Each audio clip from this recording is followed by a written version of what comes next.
The esoteric, a personal investigation, or some crazy things that work. As an introduction to the subject, I would first like to explain why I, a professional engineer, should have any interest in it at all. As a youngster, I loved to ride on the ghost train, watching Christopher Lee as Dracula at the cinema, and reading Dennis Weekly books, which were very popular at the time. It was just entertainment, and I knew it. Several years later, in 1965, I went on holiday to the Isle of Man with my wife-to-be. Among the many places we visited was the Witch's Mill at Castletown. It had been partly owned by Gerald Gardner, the founder of Wicca, who had died the year before our visit. This was the real thing. It was not just entertainment.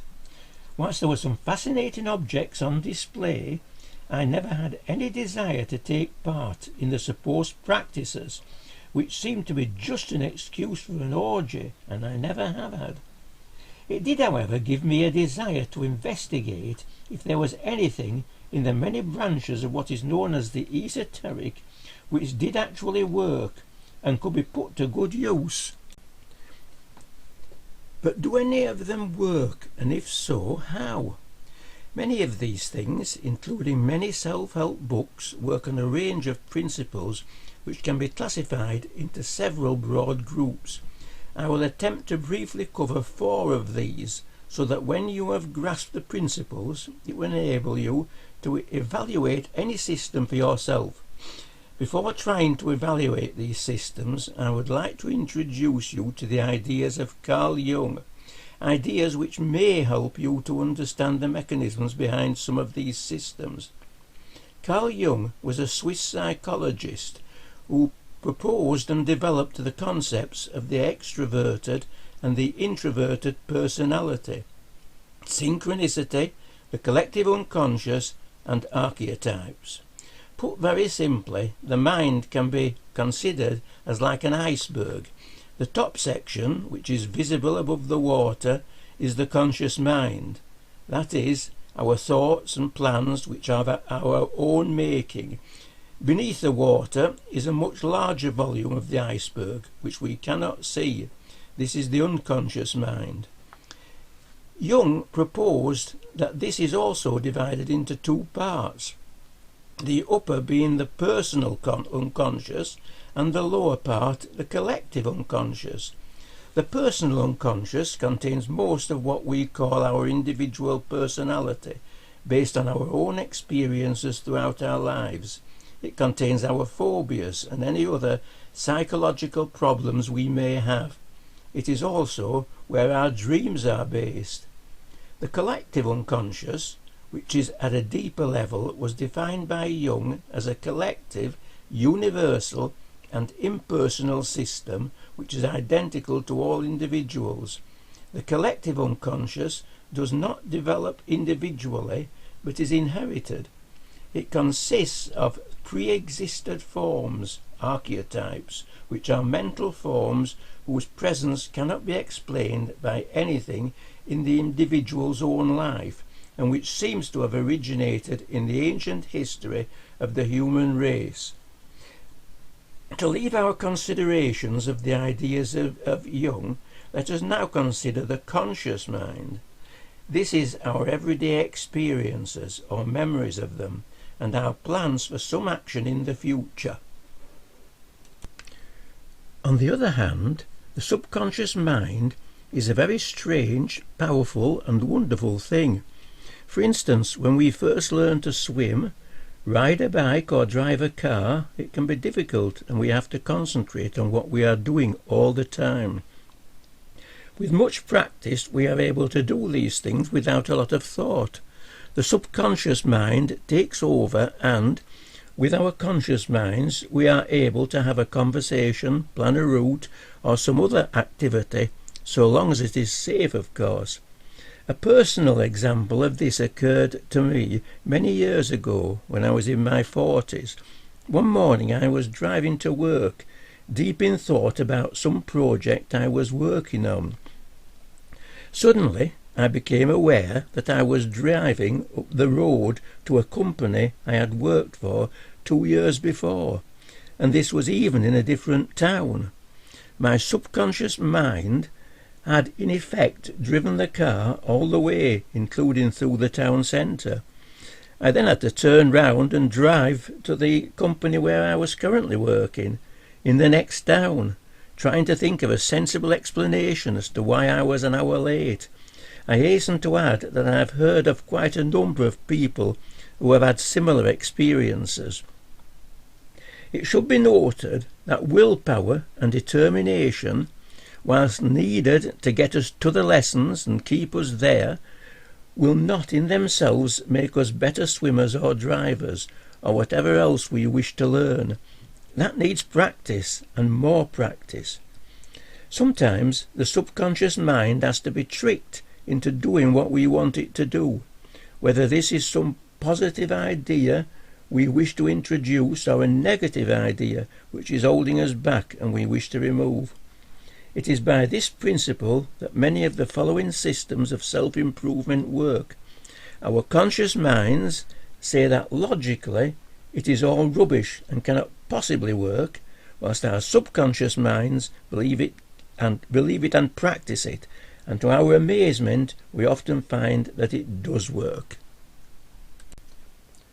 Autosuggestion, or autogenic training as it is sometimes called, is a self-improvement method developed by Emile Coue and published in 1920. The method consists of constantly repeating a particular word, phrase or mantra over and over again until the subconscious mind begins to accept this as true and starts to act on it. He was most famous for the phrase, "Every day, in every way, I am getting better and better." But of course you can use something which is perhaps more suitable to your own particular needs. This method works by means of the imagination and not the willpower. In fact, it would be better in this instance if willpower could somehow be switched off. Numbers of tests have been carried out, and it does work, but it must be stressed that it does not perform the impossible. Much has been written on the subject, and it is also included as part of other systems for self-improvement. Visualization is probably better known than autosuggestion as a method for self-improvement. Basically, it is trying to see every detail of a successful outcome in the mind, so that this will help us to actually achieve our goals. It is perhaps in many things, from business to sport, and is so well documented that there is no point in repeating it here. Tests have been done in various sports involving two groups, one using visualization techniques and one not, and there has seemed to be a marked difference in the success levels of the two groups. As in the above, it works but does not perform miracles. Use it for business or sport and you are heading for the top. Visualize you can fly, jump out of the window, and you will be heading for the graveyard. A rather different aspect of visualization, which as an engineer I used all the time, is the ability to see in the mind's eye how a machine or structure would work and appear before it was built. Similarly, a good motor mechanic will be able to visualize what is wrong in an engine just by listening to the sound. The law of attraction is not a new idea, just an old idea which comes back every few years under a new name, the latest at the time of writing being the book and film called The Secret. In my younger days it was called positive thinking and also included the beliefs of New Thought, which were later incorporated into many aspects of the New Age movement. Originally applicable to healing, it has now spread into business management and life in general. The basic idea is this: like attracts like, or to put it another way, you attract to yourself whatever you are thinking about. This can work either way. Believe you are healthy and becoming more prosperous, and you are. believe you are ill and poor, and you are. There are numerous explanations as to how it could work, ranging from metaphysics, God, the universe, guiding spirits, quantum physics, providence, the divine mind, angels, subjective reality, synchronicity, or simply by chance. There is no scientific evidence as to how it could work, or indeed if it does work, but much anecdotal evidence. There is also the negative implication that if something bad happens to other people, they must have brought it on themselves, while many times it is beyond anyone's power to prevent. On the plus side, medical statistics have shown that people with a positive attitude get well again quicker than those with a pessimistic attitude, and in business an enthusiastic belief that you are going to succeed is half the battle won.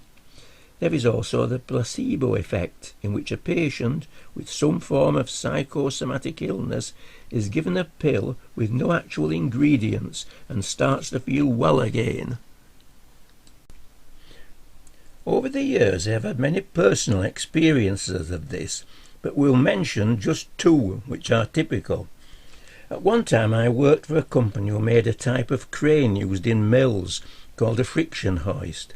These were made to a very old design which did not comply with modern safety legislation, plus the fact that the textile industry was in decline.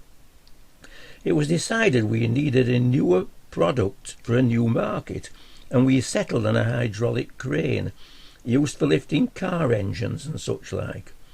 Although I had never designed one before, I still had it to do, but where was I going to start? The actual design was not a problem, as I could find plenty of books on the subject, but where was I going to obtain the various components from?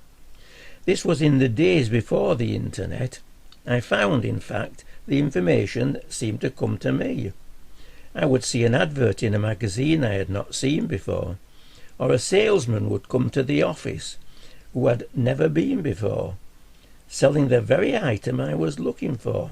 In one instance, I was at a crossroads when a van passed by with a picture of something on the side I was looking for.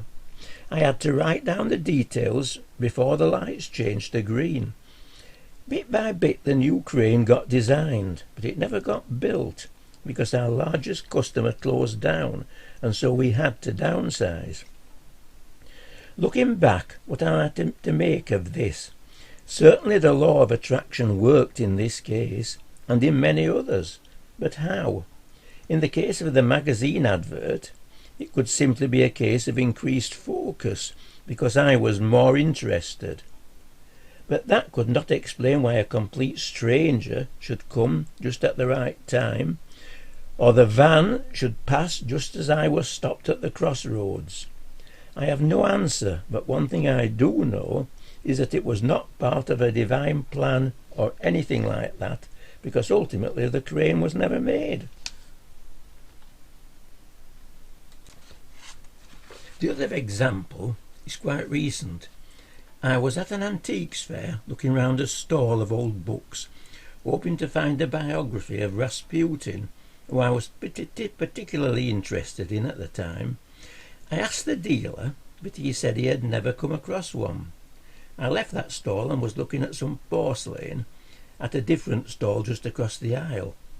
To my amazement, there was also a small pile of just 3 books, the top one being the Rasputin book. It must have been a chance of 1 in several thousand. What was I to make of this? Well, this was in the days of the internet, and I could have easily got it online, but I preferred the pleasure of looking round old bookshops and stalls. There was also no great purpose to it. Why does something like this seem to work when, say, a child is missing or something else of importance? I have no answer. What I have learned from these and all the other occasions is that somehow it works because we are interested and enthusiastic, and not because it is part of some great plan and something important. When it happens to you, as it will, use it and be thankful, but do not assume someone is trying to lead you somewhere. It may be, of course, but equally it may be a dead end.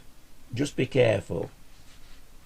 The law of reciprocity is probably an even older idea. It certainly dates back to biblical times at least. It means, in simple terms, give and take. Or if a person receives something, they feel they have to give something back, or having given something, to expect them to receive something back. The golden rule states, do unto others as you would have them do unto you, and is common in most world religions and philosophies. It can be understood in terms of psychology, philosophy, sociology or religion. Even for someone with no religion, it still makes good business sense. I always try to treat my customers and suppliers honestly, in the same way that I hoped they would treat me. I paid my suppliers on time, and most of my customers paid me on time. I had only very small amounts of bad debt, which I could not get in. Now I am sure there are many people who are owed thousands who would disagree with me entirely, but I can only tell you that in my experience it worked. Although some of the examples I have given are rather trivial, and I may not have done too well in trying to explain this subject, it is nevertheless worthy of further study. For anyone with an interest in psychology, philosophy or religion, it could be very fruitful, and I certainly hope someone, sometime, is able to come up with a more unified theory on this subject. The future of mankind may depend on it.